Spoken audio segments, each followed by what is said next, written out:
Hello, everybody. This is Ravi from Success Series YouTube channel. A week ago, I had posted a question to you all asking if you would be interested in me doing a three-part series on career growth. So, in my short life of 40 years, I have learned a few things that have worked for me, and I have also made mistakes that did not work for me. So, I wanted to put all of my lessons and learnings together, especially since I have worked in different countries and I have tried different things that have worked for me and then things that did not work for me. So, in fact, last year during this time, I came up with an ebook that I distributed for free, especially for young professionals who are just beginning their careers. But it was also relevant for all age groups, no matter what your experience is. But primarily, it was targeted for young professionals, and I distributed that book for free. So, for the first episode, for the first part of this three-part series, I would be just doing a reading session from that ebook. So, the ebook was titled something on the lines of 50 Insights I Wish I Had Learned during the beginning of my career, something on those lines. So, I listed those 50 insights. So I'm going to split this episode into two. So I will read out the first 25 in this video. In the second video, I will read the next 25. In the third video, I will talk about personal branding, which is about how do you make yourself stand out in a crowded marketplace, in a hyper competitive marketplace, so that you are not just a Me Too candidate, but out of say 50 CVs that goes for a position, how to ensure that you are that one CV that cannot be missed out upon. So that will be my third video. And the fourth video is after your CV gets picked and you are being called into for the interview process. How do you make that good first impression? So yeah, so it is four-part series. The first two is actually reading out my ebook, and the later two, as I told you, are these topics: personal branding and making a first impression. So let's get started. Let me just share my screen here, um, so that you are not just listening to me, but also getting a hang of. You are able to also read out. So as I said, I'm gonna read this content out for you guys, and hopefully it works. So you can also hear me out, and also if you want, you can read it out. Cool. So 50 insights about managing a career I wish I had known earlier. This is the topic. Number one, be more ambitious than anyone around you. So especially youngsters who are starting their career, I don't think I was ambitious when I started my career. I was just lost. I got through a job. I was happy to get a job, and I was doing my own thing. Maybe I was not driven by any kind of ambition at that time. So what I say here is, if you have to pick just one insight from this list and still climb to the top of your career path, it is this: be more ambitious than anyone else around you. Low ambition is a crime. Low ambition will not help you work hard and to keep you growing. Your ambition will be the only catalyst for growth. Refuel yourself every day to aim for the highest peak of your life. So this is number one. Number two is disregard your past completely, irrespective of what your education or background has been. Dream for a glorious vision of the future. Believe that with deliberate action and intent and with the right mentorship, you can reach the pinnacle of your career for yourself. Any obstacle or limitation that you may have in your life can be overcome with 1 or 2 years of focused effort. 1 or 2 years is a very small time frame in a long career of, say, 40 to 45 years. Number three, work on building your communication skills right from day one of your career. Your ability to grow in your career will largely depend upon your ability to communicate in public. Join a nearby Toastmasters club, start a YouTube channel, maybe. Keep looking for opportunities to speak in front of an audience and seek feedback. I have seen people with extremely bad communication skills excel over years with focus and dedication. And one name that comes to my mind is my dear friend Funny Vijay. Funny, when I knew him, say, close to 10 years ago, he wasn't all that great. But today he's a completely transformed man because he put deliberate practice into that one skill that he wanted to build. And today he's a fantastic public speaker. So this was insight number 3. Number 4, demonstrate your leadership skills in whatever job you are in.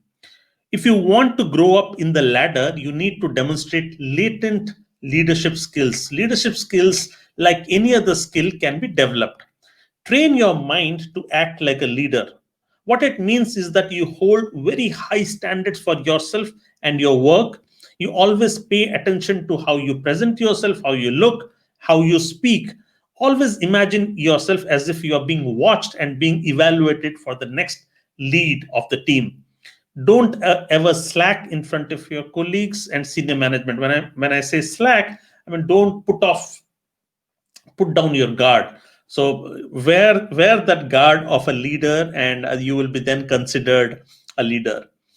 Number 5, be the most hardworking person in the room and add value. So this goes without saying. I mean, you cannot climb the ladder of your career success without hard work. There are no shortcuts, and the people that I have seen growing, they have the intelligence, they have the smarts, they have the chops, but what they also have is they're really hardworking. In fact, whenever I look back upon all my colleagues who were great at work and have climbed ladder fast, the one thing that is consistently that I can actually map it out is they were all hard workers. So make hard work your identity, but do not work hard for the sake of it. Your work should add value to the company more than everyone else in your team. So yeah, that should be one radar.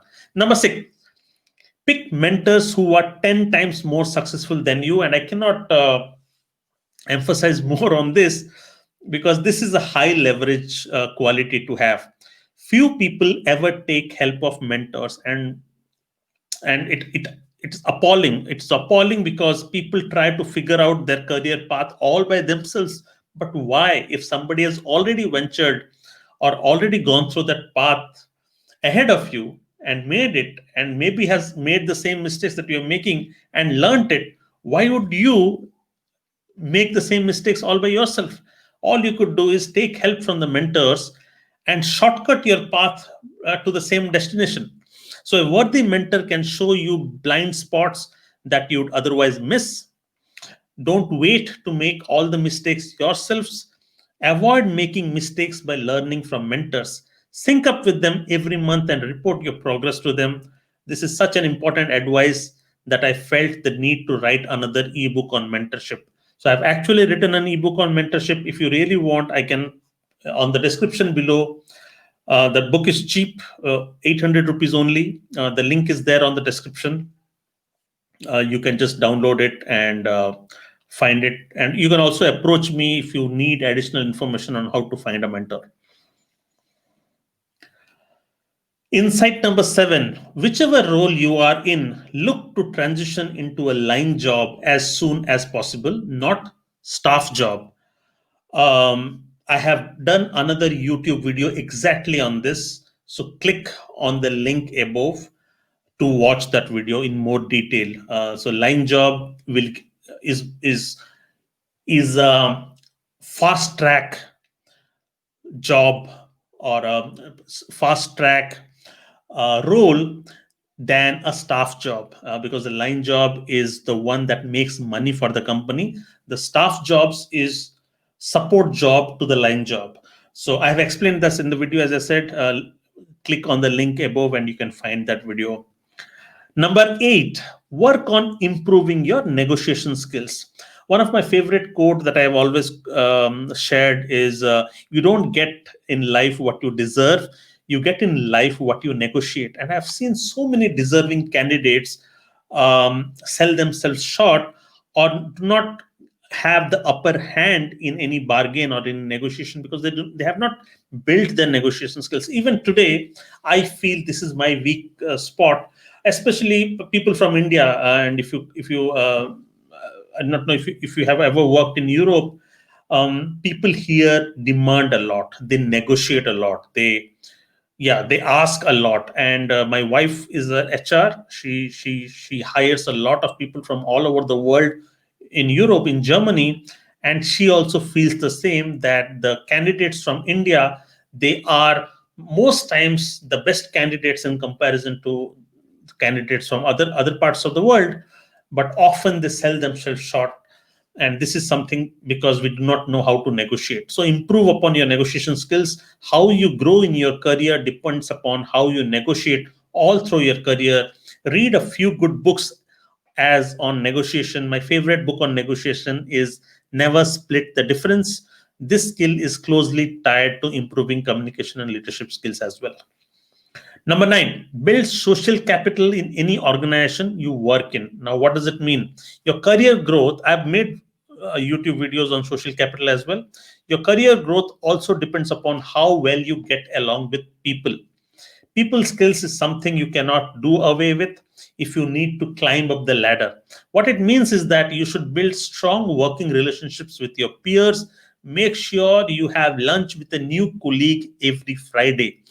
Do not just have your friend circle within your team. Make it a habit that you don't just sit around or mingle only with a coterie or a small gang of colleagues that you work with, but grow your network and go and talk and make friends with people across the organization. And this is one skill that will take you far, because as you climb up the ladder, you will be known, or you will be measured with what kind of relationships that you have built across functions and across organizations.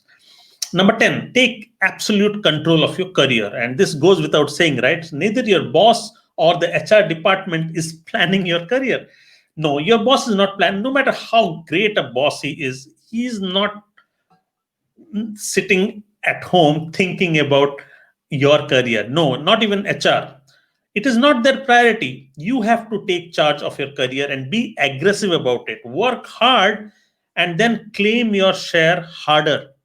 Okay, I'm not saying, of course, you cannot claim for something that you're not worthy for. So you should have proven your worth by working really hard, and then claim your share and work harder to claim that share. This is again very closely linked with negotiation. Remember, it's the squeaky wheel that gets the grease. So don't ever feel shy that, oh, I am being that annoying uh, reportee of my boss who is always asking for more. See, if you have been the most hardworking team member for your boss, then it doesn't matter if you are the ones who is asking for more. Remember to be a deserving squeaky wheel. There's no shame in it. Number 11, move to a director position in a mid-sized company within the first 12 years of your career. Anything more than that is anything slower than that is going slow in your career. I think there's a typo there. So yeah, I made that mistake. Of course, I'm now moving to a director grade role in my next career. But see, I've lost a lot of time. I mean, I am at least 10 times more hungry for my career now than what I was in the first 10 years. In the first 10 years, I had completely distracted. I was not taking my career seriously. So this is meant for everybody who's starting his career now. That once you start your career, eye for that director level or grade job within the first 10 to 12 years. If it is taking more than that, then you're going slow. um, Become a master networker of people in your field. So this is, I mentioned about networking within the organization, but this is about networking in your field outside the organization. You should know who the top 10% percent, top 10% professionals in your field are. Ensure you are adding 1% to your network every week. So follow these people. Say, for example, I'm in product management, right? So in my network, I have product professionals, senior product professionals all over the world on my LinkedIn. I keep adding them almost every day. I keep adding them so that I'm building a network of product professionals from my domain, which is product management, and you should do the same. Also on Twitter, LinkedIn and Twitter are two professional level networks where you can actually meet some very bright individuals, the top 10% professionals in your career, and easy to reach out to. So be visible to your network by demonstrating your expertise and engaging with them on professional social networks. So you should be able to engage, and Twitter is a great place to make yourself visible. Engage with them when they share content. Engage with them so that you remain in top of their mind. Number 13, observe the career trajectories of the top 20 professionals in your field. The best way is to look at their LinkedIn career graphs. It will give you a template on how to navigate your own journey. So many people usually ask me to help them with to get help on their career trajectory. And I often ask them, I give them this advice that, you know what, I might not be the best person, because, okay, I can give you help on product management because that is my domain, that is my industry. But if you're asking in product development, or if you're asking in finance, I might not be the right person. So what I usually ask them, I ask them to see, okay, who are the top 20 professionals in their field? Look at their career journey on LinkedIn. And LinkedIn is a great place to actually see and map what are common steps these people have taken. Or maybe they would have moved from one domain to another. So those are inspiring stories. And then reach out to them and ask them, hey, I see that you, like, a lot of people ask me, they see my LinkedIn profile and they see, hey, I see that you moved from technical writing into product management. That's a fascinating transition. Could you help me know how did you do that? So exactly, you could do the same when you find people actually making those great career moves in their career. Number 14, don't take work home from the office. And this is something that I learned the hard way and later in my life when I appreciated work-life balance, and also in books. If you always take work home, you are not managing your time properly and you're wasting your precious leisure hours. Your leisure hours are a way to rest well so that you can get back to work energized.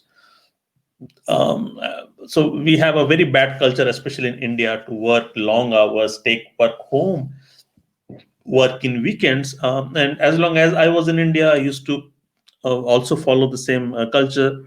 But being exposed to other cultures and other worlds, I found that, especially in Germany, I found that people are very, very efficient and effective in their 8 to 10 hours work at their workplace. And yeah, they don't mess up with anything else. And then what they do is, and then once they shut down, they don't take work home. So that's a great way to actually work. Number 15, be visible at your workplace. Many professionals who are great at work find it difficult to showcase their work to a wider audience, especially senior management. And then there are the other kind who can't stop blowing their trumpet, blowing their own trumpet. Though being in either extremes doesn't help, taking a mid path where you showcase your work without being a jerk helps. For example, presentations to senior management, taking a training class, etc., is a great way to make yourself visible. And this is something that I've also learned the hard way, because I have been a jerk also. And then I have also been in phases where nobody knew what I did. But now I found a very nice middle ground, a sweet spot where I. So it can, again, I can do an episode, a separate episode just on this, on how to make yourself visible. I think in the last episode that I had with Maya Grossman, I interviewed her for her book Invaluable. She very clearly lays out practical steps on how to make your work visible, not just to your bosses, but to the senior management in the organization. A very, very important skill, and not many people capitalize on this. Number 16, impress your boss more than anyone else. See, how much ever you say, your boss has holds the key for your career growth. And it is for you to manage your relationship with boss and ensure that your boss is made to look good. And when I say made to look good, I'm not saying it in any insincere way.